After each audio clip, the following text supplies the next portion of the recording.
వెతలు తీరును, కృపలు దొరుకును, సాటి లేనిది యేసుని నామం. యేసునామమే మధురం, మదిలో తలచిన ధన్యం. యేసునామమే మధురం. ప్రభువునందు ప్రియ దేవుని బిడ్డలారా, నేటి వాక్య ధ్యానం కొరకు సహకారాన్ని ఇస్తున్న కుటుంబము చాణక్యపురి కాలనీ నివాసితులు ఒక విశ్వాసి గారి కుటుంబం సహకరిస్తున్నారు. ప్రభువును ఘనపరుస్తూ ఈ కుటుంబం ఇచ్చిన సహకారమును బట్టి ఈ కుటుంబానికి ధన్యవాదాలు. నేటి దినం ఏలూరు కొత్తపేటలో సేవ చేస్తూ ఉన్న బిగ్ డయాసిస్ బిషప్ గారు, డాక్టర్ బిషప్ పమ్మి పాలిన గారి తల్లి గారు ప్రభునందు నిద్రించినారు. వారి మామగారు కూడా నిన్నటి దినం ప్రభునందు నిద్రించారు. ఈ దంపతులు ఇద్దరి యొక్క ఆదరణ కొరకు పాలిన గారి తల్లి గారు, రాణి గారి తండ్రి గారు ప్రభు సన్నిధికి వెళ్ళినందున ఈ దైవజనుల కుటుంబం కొరకు మీరు ప్రార్థించాలని నేను మనవి చేస్తున్నాను. ప్రార్థన చేసుకుందాం. మమ్మలను మిక్కిలిగా ప్రేమిస్తున్న మా ప్రియ తండ్రి, మీకు వందనాలు స్తోత్రాలు అర్పిస్తున్నాము. నేటి వాక్య ధ్యానము ద్వారా మాతో మాట్లాడండి. చాణక్యపురి కాలనీ నివాసితులు విశ్వాసి గారి కుటుంబం ఇచ్చిన సహాయ సహకారములు బట్టి కృతజ్ఞతలు. కుటుంబాన్ని దీవించండి. శ్యామ్ పాలిన గారు, శ్రీమతి శ్యామ్ పాలిన గారు, వారు నైనా ఆదరించబడాలని ప్రార్థిస్తున్నాము. ఓదార్చండి, వారి సంఘాన్ని ఆదరించండి. నేటి వాక్య ధ్యానం ద్వారా మాతో మాట్లాడండి. మా రక్షకుడైన యేసు నామమున వేడుచున్నాము తండ్రి, ఆమెన్. ప్రభువునందు ప్రియ దేవుని బిడ్డలారా, దయచేసి మీ పరిశుద్ధ బైబిల్ గ్రంథాన్ని తెరవండి. కొరింథీ మొదటి పత్రిక 10వ అధ్యాయము మీ ఎదుట ఉంచుకొనండి. ఈ 10వ అధ్యాయంలో పౌలు మహాశయుడు చాలా అద్భుతమైన విషయాలు 33 వచనాల్లో రాశాడు. పౌలు బాప్తిస్మము యొక్క ప్రత్యేకమైన వివరణను గురించి తెలియజేస్తూ వచ్చాడు. బాప్తిస్మము రక్షణ కలుగు చేయలేదు.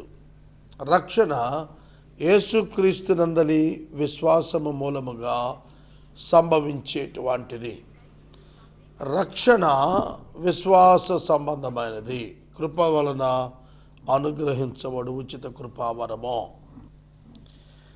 కనుక వివిధ కాలములలో రక్షించబడిన బిడ్డల యొక్క ఔటర్ సైన్, రక్షించబడ్డాము అని చెప్పేటువంటి ఆ సాక్ష్యం, బహిరంగ సాక్ష్యం విషయంలో మనం చూస్తాం.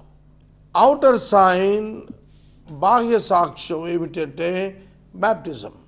ఇన్నర్ ట్రాన్స్ఫర్మేషన్కి ఔటర్ విట్నెస్ బ్యాప్టిజం. అంతరంగంలో జరిగిన ప్రక్రియకు బాహ్య సంబంధమైన గురుతు బాప్తిస్మం. నిబంధన అంతరంగ సంబంధము సున్నతి గురుతు. అలాగే విశ్వాసము చేత కలిగిన రక్షణ అంతరంగ సంబంధము బాప్తిస్మము గురుతు.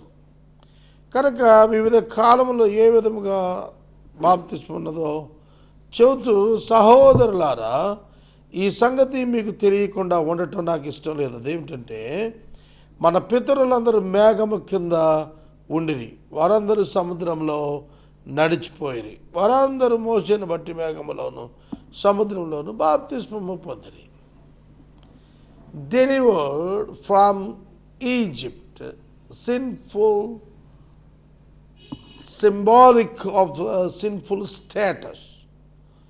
పాపమునకు విడుదలగా, లోకమునకు విడుదలగా ఐగుప్తు చెర మనకు కనిపిస్తుంది. సో ఐగుప్తు నుండి బయటకు వచ్చినప్పుడు వారు మేఘం కింద నడిచారు. వారు మేఘం కింద నడిచారు. అగ్నిస్తంభం మేఘస్తంభంగా ప్రభువు నడిపించాడు వాళ్ళను. రాత్రివేళ వెలుగిచ్చే అగ్నిస్తంభం, పగటి వేళ నీడనిచ్చే మేఘస్తంభం. అది ఒకే స్తంభం, 2 edges. శత్రువులకు డార్క్నెస్, దేవుని పిల్లలకు లైట్ కలిగించేటువంటిది ఆ స్తంభంగా మనం చూస్తాం. Pillar of cloud and fire అంటారు. సో ఇది మనం మోషే నాయకత్వంలో ఎర్ర సముద్రం దాటినప్పుడు వారు అండర్ ద క్లౌడ్, మేఘం కింద వారు సముద్రం లోపట నడిచెళ్ళారు. It is a sign of deliverance, proof of deliverance, విడుదలను సూచిస్తున్నటువంటి ఒక ప్రధాన ప్రక్రియ. అదే చెబుతున్నాడు. అందరూ ఆత్మ సంబంధమైన ఒకే ఆహారమును భుజించిరి. ఆత్మ సంబంధమైన ఒకే ఆహారమును భుజించిరి. ఆత్మ సంబంధమైన ఒకే పానీయమును పానము చేసిరి. ఒకే బాప్తిస్మం, ఒకే ఆహారం, ఒకే ఆత్మ, ఒకే పానీయం. ఏమిటివన్నీ? స్పిరిచువల్గా ఆధ్యాత్మిక పోలికలు చెబుతున్నాడు. ఇవన్నీ కూడా చెబుతూ అన్నాడు, ఏలయనగా తమ్మును వెంబడించిన ఆత్మ సంబంధమైన బండలోనిది తాగిరి. ఆ బండ క్రీస్తే. వాళ్ళను వెంబడించాడట ఒక ఆయన బండట, ఆయన క్రీస్తట. ఓల్డ్ టెస్ట్మెంట్లో కుడి ఎడమల ముందు వెనకల ఇశ్రాయేలీయులకు నిలిచి వాగ్దాన భూమికి నడిపించిన వాడు ప్రభువైన యేసుక్రీస్తే. ఆయనను బండతో పోల్చాడు.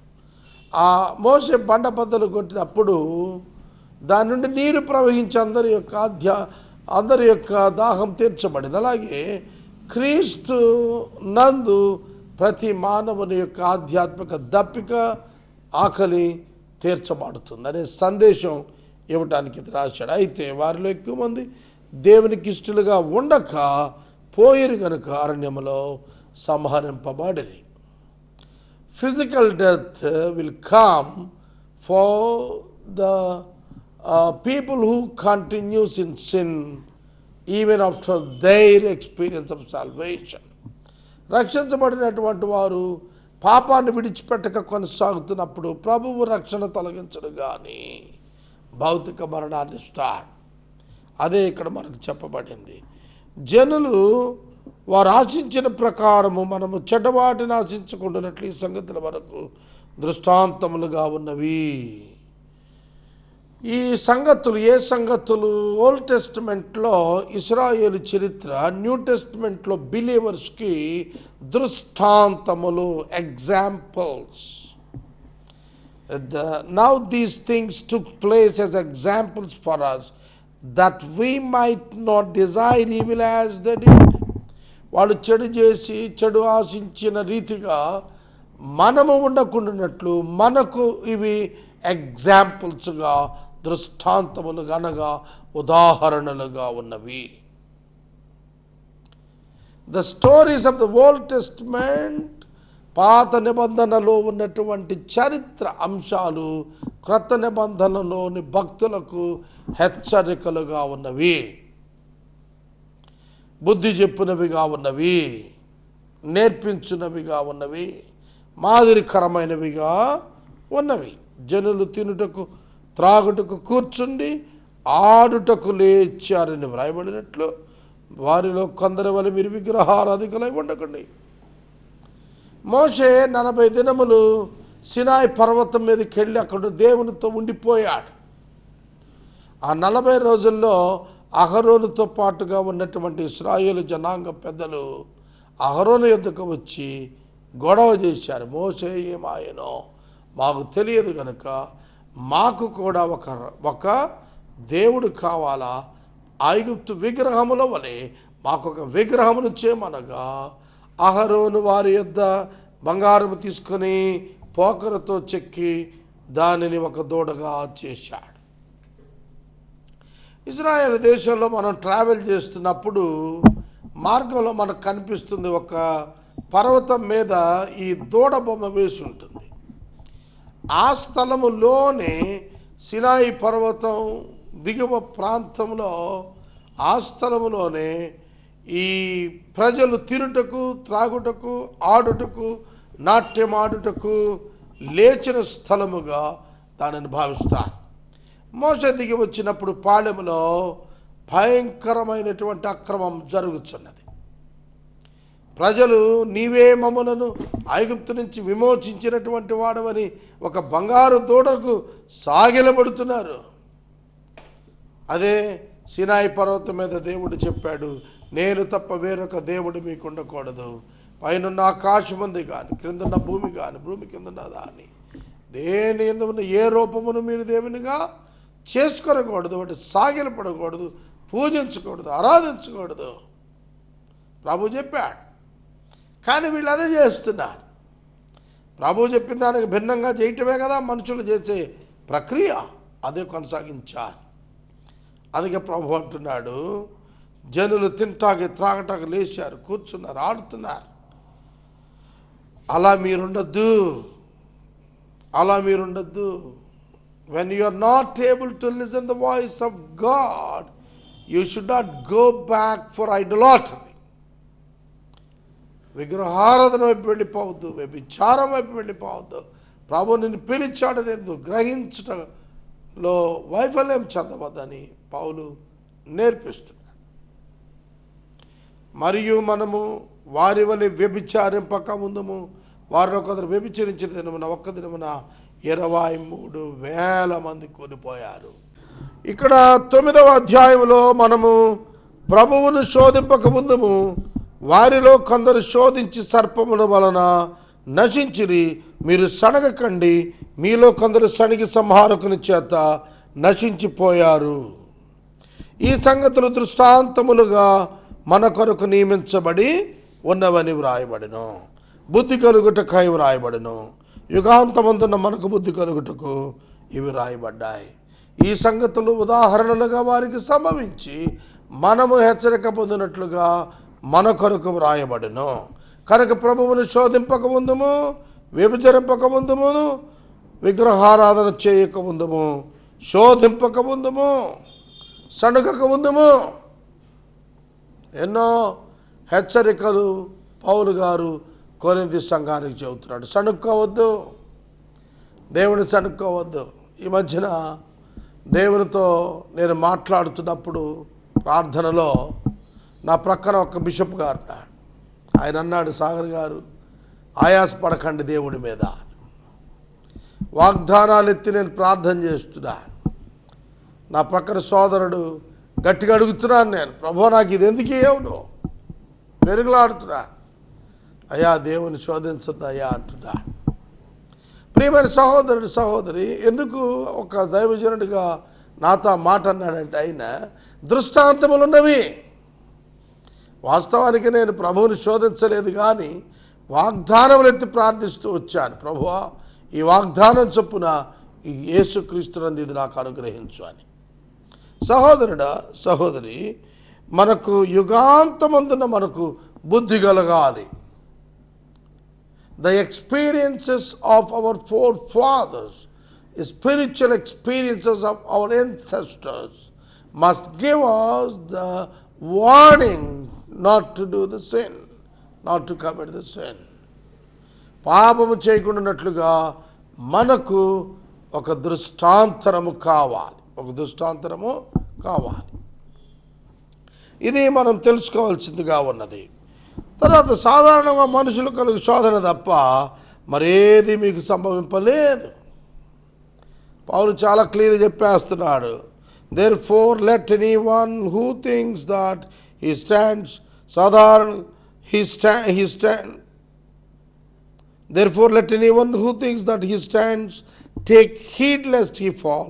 No temptation has overtaken you that is not common to man. God is faithful, and he will not let you be tempted beyond your ability. Beyond your ability, beyond your ability. నీ ఎబిలిటీకి మించినటువంటి శోధన నీవు సహింపగలిగిన దానికంటే ఎక్కువగా నిన్ను శోధింపనీయడు. అంతేకాదు సహింపగలుగుట కానీ శోధనతో కూడా తప్పించుకునే మార్గం కలిగిస్తాడు. ఒక శోధన ఎలా చేస్తే దేవుడు తప్పించుకునే మార్గం ఇస్తాడు. మనం అనేక శోధనలకు గురవుతుంటాం. ఆ శోధనలలో తప్పించుకునే మార్గం దేవుడు కల్పిస్తూ ఉంటాడు. మనలను ఎంతవరకు అనుమతిస్తాడు శోధన కంటే సహింపగలిగినంత వరకే. ఆ మించి ఆయన చేయడు, ఎలవ్ చేయడు. God never allows us to be tempted or to be tested beyond our ability. మన యొక్క సామర్థ్యాన్ని మించి మనం సహింపలేనంతగా ఆయన ఎన్నడూ మనలను శోధనకు విడనాడడు. ఇది మనము ఎరగవలసినటువంటి సత్యము. శోధన తప్పించుకునే మార్గము కూడా ఆయనే ఇస్తాడు. God will help us to escape from all kind of temptations and all kinds of tests given unto us. మనకు అనుగ్రహించబడినటువంటి ప్రతి విధమైన పరీక్ష చేయించడానికి మన ప్రభు అయిన యేసు మనకు శక్తినిస్తాడని వాక్యం చెప్తున్నది. కాబట్టి నా ప్రియులారా, విగ్రహారాధనకు దూరముగా పారిపోండి. Therefore, my beloved, flee from idolatry. విగ్రహారాధనకు దూరముగా పారిపోండి. విగ్రహారాధన అంటే కేవలం విగ్రహమే కాదు, నీవు దేవుని కంటే నిన్ను నీవు ఎక్కువ ప్రేమించుకున్నట్టు కూడా విగ్రహారాధనే. దాని నుండి పారిపోవాలా? బుద్ధిమంతులతో మాట్లాడినట్టు మీతో మాట్లాడుచున్నాను. నేను చెప్పు సంగతిని మీరు ఆలోచించండి. మనము దీవించు ఆశీర్వచన పాత్రలను త్రాగుటకు క్రీస్తు రక్తంలో పాలు పుచ్చుకున్నట్టే కదా. మనము విరుచు రొట్టె తినుట క్రీస్తులో శరీరములో పాలు పుచ్చుకున్నట్టే కదా. క్రీస్తు శరీర రక్తములలో పాలు భాగస్థులమయ్యా మనందరము ఆ ఒక్కటే రొట్టెలో, అనగా ఆ ఒక్క క్రీస్తు శరీరములోనే పాలు పొంది ఉన్నాము. ఆ ఒక్క క్రీస్తు రక్తములోనే పాలు భాగస్థులమై ఉన్నాము. శరీర ప్రకారమైన ఇశ్రాయేలును చూడండి. బలి అర్పించిన వాడిని తినివారు బలిపీఠమునకు పాలువారు కారా? ఇక నేను చెప్పున్నదేమి? విగ్రహార్పితములో ఏమైనా ఉన్నదని అయినను, విగ్రహములలో ఏమైనా ఉన్నదని నేను చెప్పదునా? లేదు. కానీ జనులు అర్పించు బలులు దేవునికి కాదు, దయ్యములకి అర్పించున్నారని చెప్పుచున్నారు. మీరు దయ్యములతో పాలువారు ఒకట నాకు ఇష్టము లేదు. విగ్రహార్పితములు చేస్తున్న వారు దయ్యములకు బలిస్తున్నారు. వారు దేవునికి కాదు, దయ్యములకే బలులు అర్పిస్తున్నారు. అన్యజనులు అర్పించు బలులు అవి దేవునికి కాదు, దయ్యము కన్నాడు. సహోదరుడా, సహోదరి, నేనైతే ప్రభు బిడ్డలైన మీరు దయ్యమునకు అర్పించేవారుగా ఉండకూడదని హెచ్చరిక చేస్తున్నాను. మీరు ప్రభు పాత్రలోని దయ్యము పాత్రలను కూడా త్రాగనేరను. ప్రభు పాత్రలోనిది దయ్యము పాత్రలోనిది మీరు త్రాగనేరను. ఇటు ప్రభువులు అటు లోకములో ఏకకాలములు ఏకరీతిగా ఉండలేరు. ప్రభువునకు రోషం పుట్టించదమా? ఆయన కంటే మనం బలవంతులమా? రెండు ప్రశ్నలకు మనం జవాబు చెప్పాలి. మనం ప్రభువుకు రోషం పుట్టిస్తామా? ఆయన కంటే మనం బలవంతులమా? ఎన్నటికీ కాదు. మనము ప్రభువు కంటే ఎప్పటికీ బలవంతులము కాదు. మనము రోషం పుట్టిస్తామా ప్రభువుకి? మన విగ్రహారాధన చేత, మన అక్రమ జీవితం చేత ఆయన కోపం పుట్టిస్తే మనకి నష్టము. అన్ని విషయాల్లో నాకు స్వతంత్రం కలదు, కానీ అన్నీ చేయతగినవి కాదు. అన్నింటి మీద నాకు స్వతంత్రం కలదు, కానీ అన్ని క్షేమాభివృద్ధి కలిగించవు. అన్నిటిలో నాకు స్వతంత్రం ఉంది, కానీ అన్ని చేయకూడదు. అన్ని క్షేమాభివృద్ధి కలిగించవు. ఏది చేసినా గొప్ప లాభమే కలుగుతుందని అనుకోబాకండి. స్వతంత్రం ఉంది కదా అని ఏది పడితే అది చేయబాకండి. Check everything with the word of God. ప్రభు యొక్క బిడ్డల యొక్క అనుభవాలతో, దేవుని యొక్క వాక్యంతో బేరీజు వేసి మీ అనుభవాలను చూసుకోండి. మీరు చేయబోతున్న కార్యాలు చూసుకోండి. మనసాక్షి నిమిత్తం ఏ విచారణ చేయక కటికవారి అంగడిలో అమ్మునదేదో దాన్ని తినవచ్చు. ఎవడు తన కొరకే కాదు, ఎదుటి వారి మేలు కొరకు చూసుకోవాలి. అంగట్లో అమ్మేటువంటిది ఏ వ్యత్యాసం లేకుండా తినమన్నాడు. మనసాక్షి నిమిత్తం ఏ విచారణ చేయవసరం లేదు, అంగట్ల మింది తినచ్చు. భూమి దాని పరిపూర్ణత ప్రభువై ఉన్నవి. లిటిగేషన్ మాట్లాడతాడు పౌలు గారు. ఒక పక్షంగా స్వతంత్రులు కనుక తినచ్చు అంటాడు, మరొక పక్కన విశ్వాసులు కనుక సహోదరుల నిమిత్తము తినవద్దు అంటాడు. రెండు ఒకే అర్థాన్ని ఇస్తున్నాయి. ఒక స్వతంత్ర విశ్వాసిగా నువ్వేదైతే చేయవచ్చు అది చేయవచ్చు. అయితే ఒక్క విశ్వాసిగా నీ తోటి విశ్వాసి యొక్క బలహీనతను బట్టి అతని నిమిత్తము నీవు చేయవలసింది మానాల్సి ఉందంటాడు. కనుక స్వేచ్ఛ స్వాతంత్రము దేవుడు మనకిచ్చినది. అయినప్పటికీ దాన్ని వినియోగించడం ద్వారా విశ్వాసంలో బలహీనులైన వారు అభ్యంతరపడకుడి నిమిత్తము వాటి విషయాల్లో ఆగమంటాడు. భూమి దాని పరిపూర్ణత ప్రభువువే. భూమి దాని పరిపూర్ణత ప్రభువువే. 1000 కొండల మీద పశువులు ఆయనవే. భూమి ఆయనది. భూమిని ఆయనకు ఎవరు అప్పగింత పెట్టని అవసరం లేదు. దాని మీద సమస్తము ఆయనదే. దాన్ని సిద్ధం చేసిన వాడే ఆయన. ఆ సృష్టికర్త ప్రభువైన యేసుక్రీస్తు. అవిశ్వాసుల్లో ఒకడు మిమ్మను విందునకు పిలిచినప్పుడు వెళ్ళుటకు మనసుంటే వెళ్ళండి, వడ్డించింది మనసాక్షితో విచారం లేకుండా తినండి. ఇది బలి ఒప్పించబడిందని చెప్పిన ఇలా తెలిపిన వాని నిమిత్తము మనసాక్షి నిమిత్తం తినవాకండి. ఇది బలి ఇవ్వబడింది అని ఒక బలహీన సహోదరుడు వాడైనా లేచి మాట్లాడితే అతని కొరకు తినద్దు అన్నాడు. కనుక ఆహార పదార్థములలో దోషం లేదు, కానీ ప్రేమతో సహోదరుని నిమిత్తము ప్రక్కకుంచమన్నాడు. That is the Christian spirit. క్రైస్తవుడు తనను త్యజించి ఇతరుల కొరకు తన యొక్క జీవితాన్ని నిలవబెట్టుకుంటాడు. మనస్సాక్షి నిమిత్తం అనగా నీ సొంత మనస్సాక్షి నిమిత్తం కాదు, ఎదుటివాని మనస్సాక్షి నిమిత్తం ఇలా చెబుతున్నాను. ఎందుకనగా వేరొకరి మనస్సాక్షిని బట్టి నా స్వాతంత్ర విషయంలో తీర్పు తీర్చబడనేలా? వేరొకరి మనస్సాక్షిని గురించి నాకు తీర్పు ఎందుకు? నేను చేసిన దాని గురించి నాకు తీర్పు రావాలి, కానీ అవతల వాడి మనస్సాక్షిని బట్టి నేను ఏ విధంగా తీర్పులోనికి వస్తాను. ఒకవేళ ఆ విధంగా నేను తీర్పులోనికి వచ్చినట్లయితే నేను నా జీవితం జాగ్రత్తగా పరిశీలించుకోవాలి అనేటువంటి ఒక ప్రత్యేకమైన జిజ్ఞాస మన యందు కావాలి. నేను కృతజ్ఞతతో పుచ్చుకొని ఎడల నేను దేని నిమిత్తము కృతజ్ఞతాస్తుతులు చెల్లించున్నానో దాని నిమిత్తము నేను దూషించబడనేలా? నేను నాకున్న స్వాతంత్రము, స్వేచ్ఛ, ఆధిక్యత, భక్తి, జ్ఞానం బట్టి నా స్వేచ్ఛను బట్టి నేను ఆహార విషయంలో ముందుకెళ్తుండగా, కృతజ్ఞత చెల్లిస్తూ నేను భుజిస్తుండగా, దాన్ని బట్టి నేను నా సహోదరుడి చేత దూషించబట్టమేలా? కనుక my brother is important rather than my food. My brother is important rather than my wish. నా ఇష్టం కంటే, నా భోజనం కంటే నా సహోదరుడు నాకు ముఖ్యం అనే భావన నేర్పిస్తున్నాడు. కాబట్టి మీరు భోజనం చేసినా పానం చేసినా సమస్త మహిమ కొరకే చేయండి దేవునికి. యూదులకైనా గ్రీస్ దేశస్తుకైనా సంఘానికైనా అభ్యంతరం కలుగజేయకండి.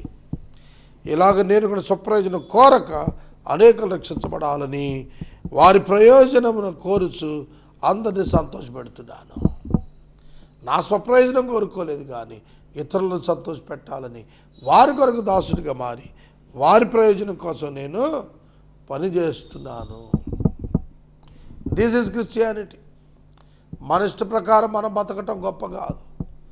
ఇతరులను సంతోషపెట్టి నిమిత్తం జీవించడం చాలా గొప్ప ఆశీర్వాదకరం.